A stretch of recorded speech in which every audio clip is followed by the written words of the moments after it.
Salut à tous les amis, on se retrouve aujourd'hui pour une nouvelle vidéo, c'est Paul pour la chaîne Codé Utile.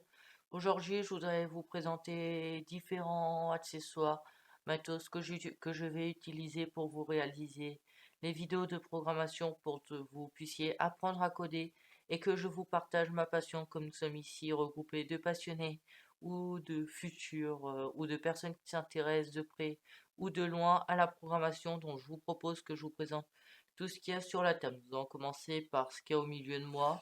Juste ici, vous avez une boîte avec trois boîtiers Raspberry Pi. C'est les trois boîtiers que je me sers pour mon RPI 3. Et le Raspi qui est dans un de ces boîtiers. J'aime beaucoup celui-ci aussi, qui est le boîtier officiel.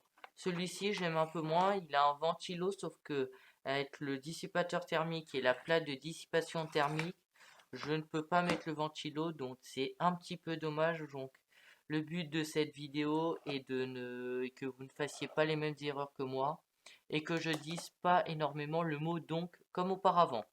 Dans cette boîte là, j'ai aussi un tournevis et deux dissipateurs thermiques si j'ai besoin, parce que sur les plaques de programmation dans certains boîtiers, il faut les visser, donc j'ai ce qu'il faut dedans.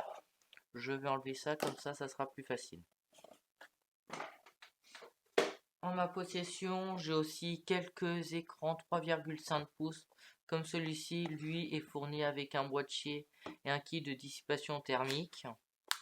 C'est des écrans dans ce genre-là, des mini afficheurs LCD tactiles, fournis avec un stylet juste ici. Donc j'en ai deux comme ceci. Et celui-ci est un petit peu particulier. Celui-ci, déjà, il fait 5 pouces. Vous pourrez remarquer qu'on peut s'en servir hors du Raspi. Il a une alimentation et une prise HDMI. Le prise HDMI, vous serez obligé de vous en servir à chaque fois. Vous devrez mettre ça pour faire passer l'image en le mettant juste au-dessus du Pi. Et ça, c'est si vous voulez vous en servir avec un autre appareil que le Raspberry Pi. Voilà. Et vous avez aussi de quoi le surélever pour le visser sans problème. Fourni avec vraiment des kits très complets. Donc voilà pour la partie monitoring que j'ai facile à transporter. En général, quand je programme, je me log avec un VNC Viewer ou je me connecte avec un écran directement. C'est un petit peu plus pratique dans ce sens-là, comme ces écrans sont un petit peu petits pour taper des lignes de code ou faire du scratch.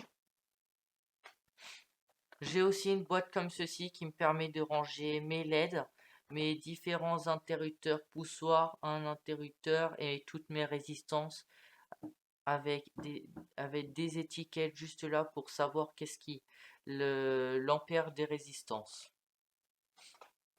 Hormis ça, j'utilise deux boîtes pour ranger différents types de câbles. Dans celle-ci, la rectangulaire, c'est un mâle-femelle, comme vous pouvez voir comme câble. Et dans celle-ci, c'est du femelle-femelle, c'est donc pour aller sur une plate comme celle-ci. Donc ça est ma plate de test. Juste là, j'ai mon Arduino Uno et là, je peux mettre mon Pi quand je fais des essais ou sinon il est dans un boîtier si je fais d'autres essais où j'en ai pas besoin. Donc je peux le relier là, par exemple, dans la plaque et ici sur l'Arduino.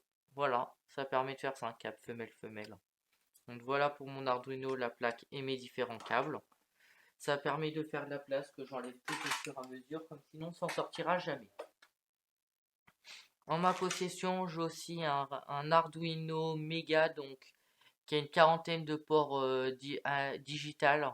Donc pour relier beaucoup plus de LED comme celui que je viens de vous montrer juste avant, à que 13 ports, et nous sommes très rapidement limités.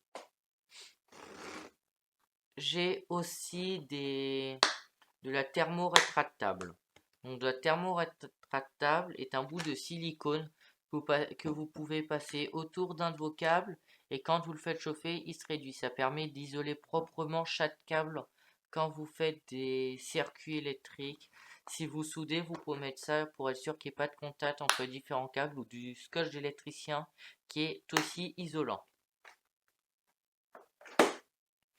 Juste là, vous voyez un écran 1602 relié à un petit boîtier qui permet de le transformer. Tous ces câbles en 4 câbles qui a un boîtier I2C. Non, c'est un boîtier AO, A1, A2. Je sais pas trop quoi, c'est un module, je sais pas. Il permet de relier cet écran en I2C sur l'Arduino ou sur le Raspberry Pi.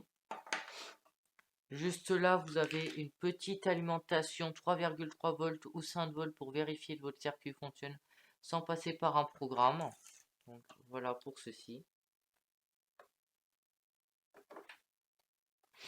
Là, ceci est une caméra qui peut être accessoirisée avec ce qui est là-dedans, donc une lampe pour l'éclairer de chaque côté. Ça peut être très utile, par exemple, dans un projet de vidéosurveillance. Vous pouvez lui mettre deux lumières pour qu'elle puisse voir la nuit et une caméra. Voilà. J'ai aussi un clavier digicode. Pas digicode, un clavier, voilà. Avec différents chiffres, par exemple, pour taper votre code, vous voulez mettre 49 15, voilà comme code. Et vous reliez ça sur votre Arduino ou sur votre Raspberry Pi. Juste là, vous pourrez retrouver une plaque de 8 relais. Donc, tous les connecteurs juste ici, 220 volts qui permet de commander soit un moteur électrique de volet, soit des lumières. Ici, un double relais par rapport aux utilisations et au nombre de relais que nous avons besoin, différents plaques et disques. Dans ce sachet, j'ai aussi une plaque relais de 6 pour un projet qui arrivera bientôt. J'ai des LED de 5 ou 10 mm et des interrupteurs poussoirs lumineux. Juste ici, vous avez des capteurs pour savoir s'il y a de l'eau. Juste là, si je prends ceci. Parce que là, vous avez un petit circuit et si une goutte d'eau tombe, ça court-circuite ceci. Ça vous permet de savoir qu'il y a de l'eau, donc voilà. Très pratique pour certains projets extérieurs.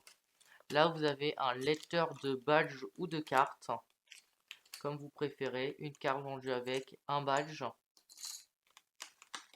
et un lecteur de badge comme celui-ci. Je remets tout ça dedans. Sachez que tout ce qui est là, ça pourrait être utilisé dans les futures vidéos. S'il y a des modules que vous aimeriez voir avant d'autres, n'hésitez pas à me le dire dans l'espace des commentaires. J'essaierai de vous faire la vidéo le plus rapidement possible. Et pour finir, j'ai une boîte comme celle-ci où il y avait plein de matériel dedans.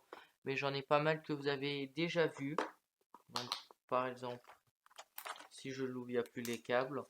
Vous avez des afficheurs 8 segments pour la lumière ou des plaques lumineuses. Vous avez un moteur 24 volts, 5 volts, qui se relie à ce mini contrôleur de moteur pour être ensuite relié au pied ou à l'Arduino. Vous avez aussi une extension pour Arduino Uno, comme celui que vous avez vu tout à l'heure. Un sensor donc, qui permet de calculer la distance. Encore un mini moteur qui va lui avec l'autre, je crois. Non, ça je sais plus. Différentes résistances capteurs juste ici. Et là nous avons un Touch ID capteur d'empreinte digitale et un module d'humidité.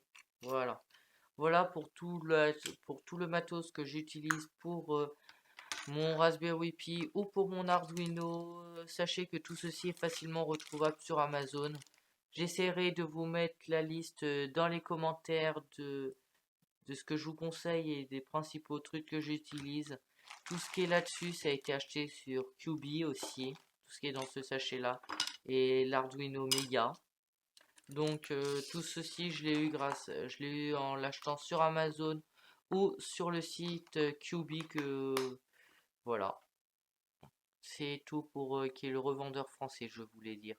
Merci d'avoir regardé cette vidéo en entier. J'espère que vous allez passer une très bonne journée ou une très bonne soirée après le visionnage de cette vidéo. Comme nous sommes arrivés à la fin, c'était Paul pour la chaîne Code Utile. N'hésitez pas à mettre un pouce bleu, à vous abonner à la chaîne YouTube, à partager, en commentaire, à mettre un commentaire, quel qu'il soit, pour me dire quelle vidéo vous aimeriez arriver voir sur la chaîne. Sinon, je sais pas qu'est-ce que je vous posterai comme prochaine vidéo sur l'Arduino ou sur le Raspberry Pi comme premier programme. On verra tout ça tranquillement. C'était Paul pour la chaîne Code Utile. Salut, salut, bye bye!